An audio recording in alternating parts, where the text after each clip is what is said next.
जय श्री कृष्णा। आप सभी का मेरे चैनल में स्वागत है। सनातन धर्म में जीवन में लाभ प्राप्त करने के लिए कई व्रत आदि धार्मिक कार्यों के बारे में बताया गया है। इन्हीं में से एक प्रदोष व्रत को भी सनातन धर्म में महत्वपूर्ण स्थान दिया गया है। मान्यता के अनुसार प्रदोष व्रत चंद्रमौलेश्वर भगवान शिव की प्रसन्नता व आशीर्वाद को प्राप्त करने के लिए किया जाता है। शिव जी की उपासना व पूजा प्रदोष व्रत में हम करते हैं। हिंदू धर्म के अनुसार यह व्रत बहुत ही महत्वपूर्ण और लाभकारी है। यह व्रत है जो कैलेंडर के अनुसार त्रयोदशी के दिन किया जाता है। सावन में शनि प्रदोष। इस साल यानी 2020 के श्रावण माह में भगवान शिव की पूजा के साथ ही 2 शनि प्रदोष का भी संयोग बन रहा है। प्रदोष जिस दिन पड़ता है, जिस वार को, उसके साथ ही उसका नाम जोड़ के उस वार से उसका नाम लिया जाता है। जैसे शनिवार के दिन पड़ने वाले प्रदोष को शनि प्रदोष, सोमवार के दिन पड़ने वाले प्रदोष को सोम प्रदोष, ऐसे ही हर वार के हिसाब से प्रदोष का नाम लिया जाता है। तो इस वर्ष सावन के में शनि प्रदोष पड़ रहे हैं और दोनों ही प्रदोष शनि प्रदोष हो रहे हैं। हर माह 2 प्रदोष पड़ते हैं। तो सावन में पहला प्रदोष आएगा 18 जुलाई को यानी कि कल, और दूसरा 1 अगस्त को आने वाला है। इसमें पहले ही श्रावण मास के कृष्ण पक्ष की त्रयोदशी 18 जुलाई को है। इस दिन शनिवार होने से यह शनि प्रदोष व्रत है। प्रत्येक प्रदोष व्रत के दिन भगवान शंकर की पूजा की जाती है, लेकिन यदि शनि प्रदोष व्रत के दिन भगवान शिव के साथ साथ शनिदेव की भी पूजा अर्चना की जाएगी। सावन के माह में, जो कि भगवान शंकर भोलेनाथ का प्रिय और पवित्र मास है, दोनों प्रदोष पड़ रहे हैं और दोनों ही शनिवार को हैं, जिसके कारण इसका महत्व और अधिक बढ़ जाता है। अगर आपकी कुंडली में शनि दोष, साढ़े साती, शनि की लघु कल्याणी अढ़ैया है तो 18 जुलाई और 1 अगस्त को जरूर पूजन करें। ऐसा करने से शनि संबंधित दोष दूर होते हैं। तो क्या है इस प्रदोष का महत्व, आइए जानते हैं। शनि प्रदोष व्रत संतान प्राप्ति के लिए सबसे उत्तम माना जाता है। सावन के प्रथम प्रदोष या शनि प्रदोष का व्रत, पूजा विधि, मुहूर्त आदि क्या है, चलिए जानते हैं। सावन माह के कृष्ण पक्ष की त्रयोदशी तिथि का प्रारंभ 17 जुलाई को देर रात 12:33 से हो रहा है, जो 18 जुलाई की देर रात 12:41 तक रहेगा। प्रदोष व्रत की पूजा हमेशा सूर्यास्त के बाद होती है। ऐसे में इस बार शनि प्रदोष की पूजा शाम 7:20 से रात 9:30 तक की जाती है। पूजा के लिए प्रदोष की पूजा के लिए कुल 2 घंटे 3 मिनट का समय मिल रहा है। प्रदोष व्रत की पूजा प्रदोष काल में ही की जाती है। प्रदोष व्रत एवं उसकी पूजन विधि। सावन कृष्ण त्रयोदशी के दिन आप प्रातःकाल स्नान आदि से निवृत्त होकर प्रदोष व्रत एवं पूजा का संकल्प लें। फिर दिन में भगवान शिव की सावन में होने वाली नियमित पूजा करें।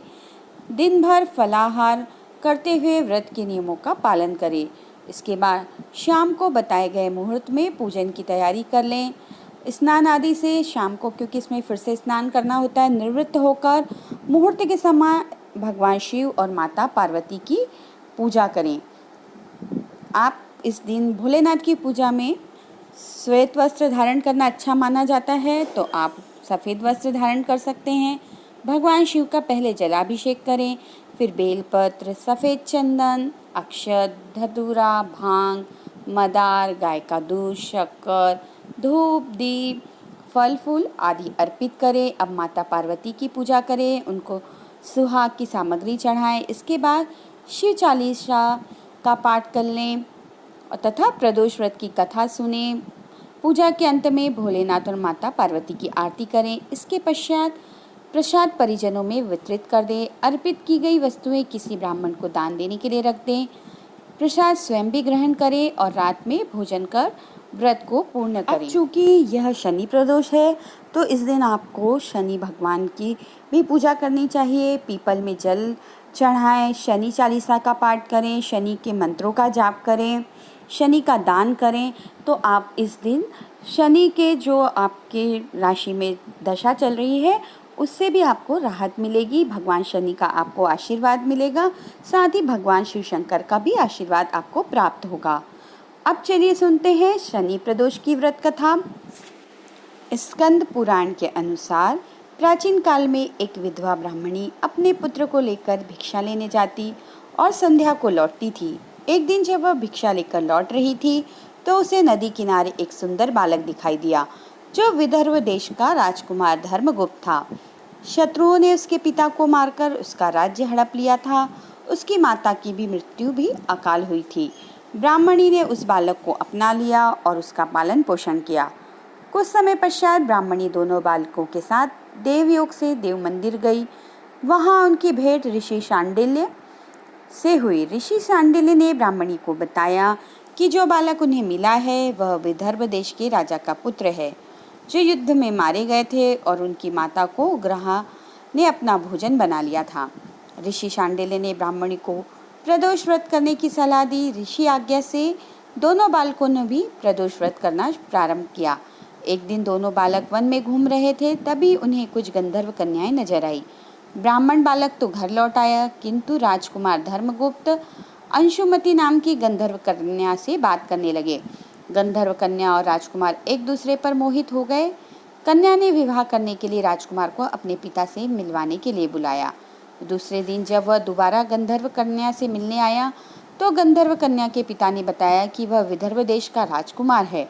भगवान शिव की आज्ञा से गंधर्वराज ने अपनी पुत्री का विवाह राजकुमार धर्मगुप्त से करवाया।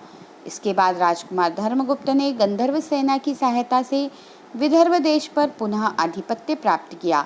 यह सब ब्राह्मणी और राजकुमार धर्मगुप्त के प्रदोष व्रत करने का फल था।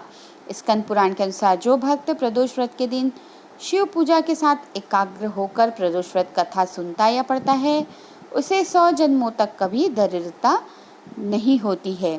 तो इस प्रकार आपने आज इस वीडियो में जाना प्रदोष व्रत, शनि प्रदोष व्रत की महत्ता, भगवान शिव को क्यों प्रिय है, शनि प्रदोष व्रत कैसे इसकी पूजा की जानी चाहिए इस व्रत की, और इसकी कथा क्या है और क्या है इसकी पूजन विधि।